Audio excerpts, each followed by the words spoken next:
Bien, estamos en información económica a esta hora aquí en T3 Envío PM, con una que sale también hace muy pocos minutos, que tiene que ver con la decisión del Banco Central y su tasa de política monetaria. María Belén Briones está junto a nosotros y nos las cuenta. ¿Cómo estás, María Belén? Hola, ¿qué tal, Cris? Bien, ¿y tú cómo estás? Todo bien. Esperando ahí, me imagino que estabas bien pendiente también de lo que pasaba con la tasa de política monetaria, dado que ya veníamos hablando de ella siempre durante todo el mes, pero como salió la inflación, ahí uno comienza a conversar con los expertos qué va a pasar. Bueno, lo que finalmente sucedió fue que la tasa de política monetaria, lo que hace los consejeros del Banco Central es decidir mantenerla stand-by, o sea, es decir, se mantiene como tal cual está en este momento en 4,75% y tiene una serie de relación con lo que está pasando, justamente lo que decíamos, con la inflación. Ellos hacen un llamado a que van a tener un poquito más de cautela para poder tomar decisiones, para seguir recortando básicamente la tasa de política monetaria, que es con la que se rigen los distintos bancos para a nosotros prestarnos dinero. Entonces, por eso es tan importante lo que pasa con esta tasa. Todavía quedan 2 reuniones, así que ahí hay que ver cuáles van a ser las decisiones que va a tomar justamente los consejeros del Banco Central, si es que siguen bajando la tasa o no. Claro, la convergencia de la tasa, su comportamiento normal es en torno al 4%, y obviamente si hay menores tasas de interés, menor tasa en los créditos de consumo, uno tiende a gastar más. Por eso la discusión es, mira, ante una actividad baja, inyectamos más recursos a la economía para que se genere, pero finalmente eso también puede generar un efecto inflacionario. Por eso la revisión a la cautela por parte del Consejo del Banco Central. Tal cual. Y después vamos a hablar de inflación, así que ahí podemos retomar el tema de la tasa de política monetaria. Y para seguir en la misma línea, pero no igual, vamos a hablar de los créditos hipotecarios, porque también el Banco Central informó cuál fue la tasa promedio de los créditos hipotecarios, que alcanzó en agosto un 4,29%. ¿Por qué es importante? Bueno, porque es la segunda baja consecutiva, eso por un lado, y por otro es la tasa más baja promedio en casi 2 años. Claro. O sea, en 2023 en agosto fue de 4,22%. Esto coincide, después vamos a tener que ver el análisis que se hace, si efectivamente es o no esa la razón, pero coincide con la puesta en marcha del descuento en el subsidio, este beneficio del Estado, o sea, el descuento en el subsidio, el descuento en el dividendo, claro, de la tasa también, que hace el Estado, este beneficio que se entrega a distintas personas cumpliendo ciertos requisitos, como por ejemplo comprar una casa que sea nueva, 4.000 UF, etcétera. Y esto hace 11 meses entró en vigencia y está funcionando. Ya van cerca de 19.000 solicitudes y coincide justamente con esto de que cae la tasa porque se hace un descuento al dividendo, y eso quiere decir que hay un descuento también. Hay un subsidio en al la dividendo, tasa. que Claro, incide en el dividendo, claro. Cerca de 11.000 de esas 18.000 ya se han aprobado. Es bastante. Sí, bastante. Cerca de 6.000 y algo más están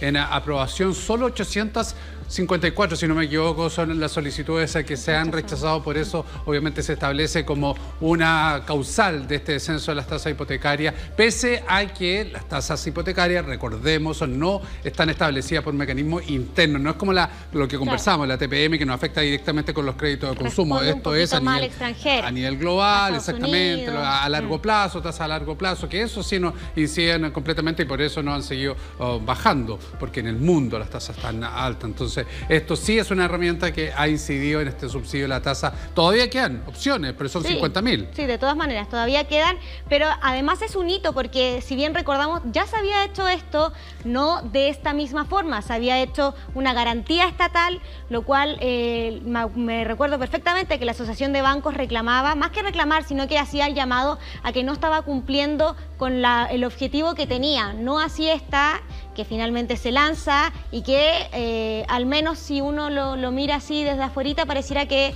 es bastante exitoso lo que se hizo, claro, porque con esto también se mueve la economía, se mueve la construcción, se mueven las inmobiliarias, y eso hace bien a todo el país por lo que ya sabemos que está pasando, un crecimiento bastante pequeño, bastante lento. Esa aprobación de los 11.000 solicitudes y algo más significa más de 1.180 millones de dólares que se comienzan a mover. Así que eso es importante también, como tú lo decías, para la actividad tan alicaída. De todas maneras, ahora vamos a mi tema favorito. Siempre me ha gustado mucho. O sea, sí, consumo, inflación, pero se relacionan. Así que aquí partimos con esta variación del IPC del 0%, nula variación, y una sorpresa. ¿Por qué una sorpresa? Porque las expectativas decían que iba a ser entre un 0,1, 0,2% y finalmente cae, o finalmente la variación es nula. ¿Y por qué también llama tanto la atención?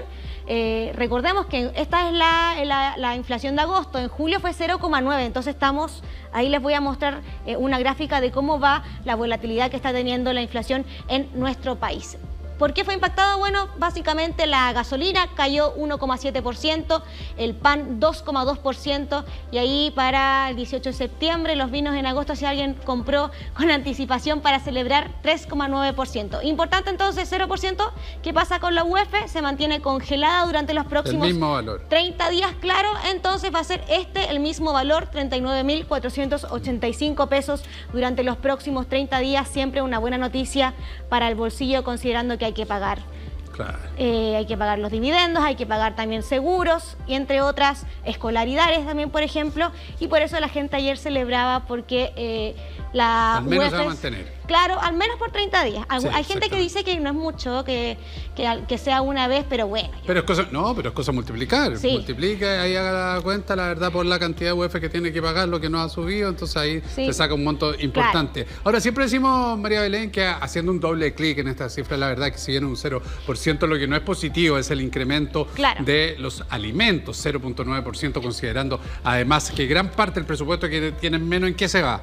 En alimentación y en transporte. Hay elementos positivos en el transporte, por ejemplo en la gasolina que baja y también en algunos otros ítems, pero el ítem alimento cuando sube 0,9% es un golpe importante. Sí, y ahora en lo que les hablaba de esto, si vemos acá está la variación del IPC en lo que va del año, los distintos meses, vemos 1,1, 0,4, 0,5, 0,2, 0,2, menos 0,4, 0,9, 0, que está claro finalmente todo el movimiento que ha tenido, y es por esto también que volvemos al inicio, es por eso que finalmente el Banco Central decide mantener la tasa en 4,75%, a tener cautela en los recortes que están teniendo, porque todavía, para explicarlo así en fácil, no les convence que ya esta gran inflación ya pasó, sino que hay que estar como bien precavidos con lo que puede pasar por los movimientos que está teniendo y sobre todo por la inflación subyacente, que está relacionada con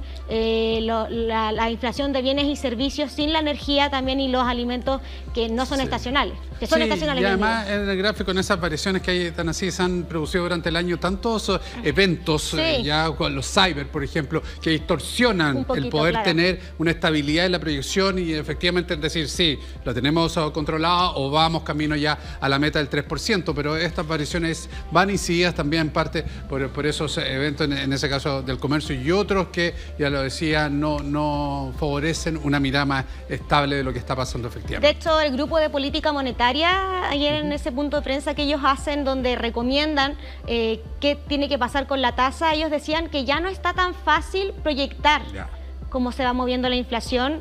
Nosotros en nuestras notas y también en los bloques de economía siempre buscamos respuestas de cómo se viene la inflación y al parecer este año o al menos durante este semestre la cosa está un poquito más complicada porque no está tan claro el escenario de lo que está pasando y lo vemos en la reacción que toma el Banco Central en mantener la tasa en 4,75. Como les decían, quedan 2 reuniones, hay que ver ahí qué pasa. Lo más probable, algunos son de la idea de que siga recortando la tasa, otros son de la idea de que se mantenga la cautela. Todo puede cambiar en un segundo en la economía, por los shocks internos también, por lo que pasa internacionalmente, así que ahí hay que ver qué es lo que pasa efectivamente con la tasa de política monetaria. Y ahora cambiamos de tema, entonces vamos con los indicadores económicos. La UF de mañana, como les decíamos, se mantiene hasta el 9 de octubre vamos a tener ese valor. Hasta el 9 de octubre, así que todos los martes vamos a ver el mismo número. Los chiquillos de gráfica van a estar felices también. Así es. 39.485 pesos la UF de mañana y el dólar durante esta jornada cerró en 967 pesos. Y ahora vamos ahí también, ahora sí vamos al consumo, lo que más subió y lo que más bajó según ODEPA, lo que más subió el zapallo italiano, 23%, esto en comparación una semana a otra. El kiwi 47%, la pechuga de pollo deshuesada 13%, la carne osobuco 20% ahí la cazuelita más cara.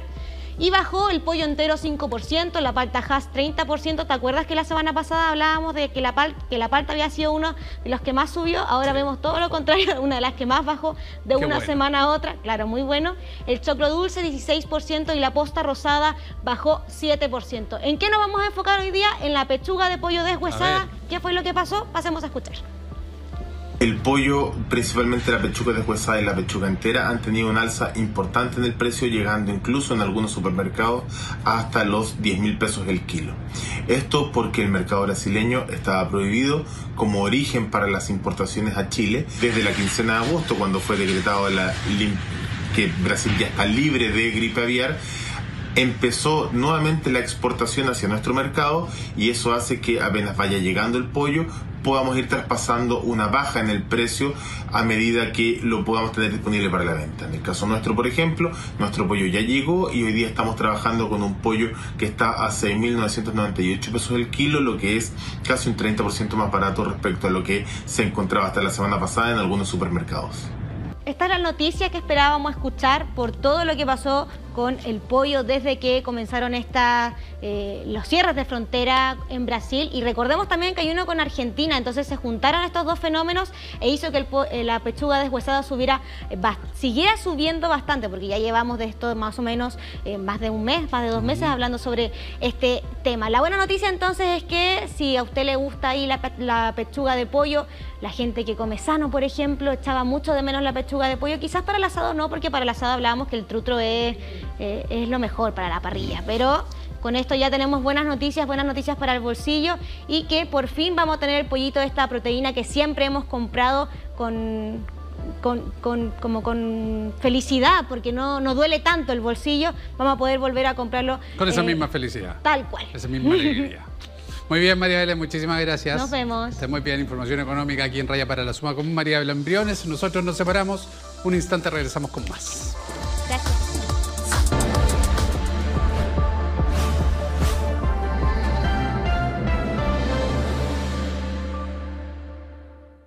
Ya volvemos con T13 en vivo PM con Cristian.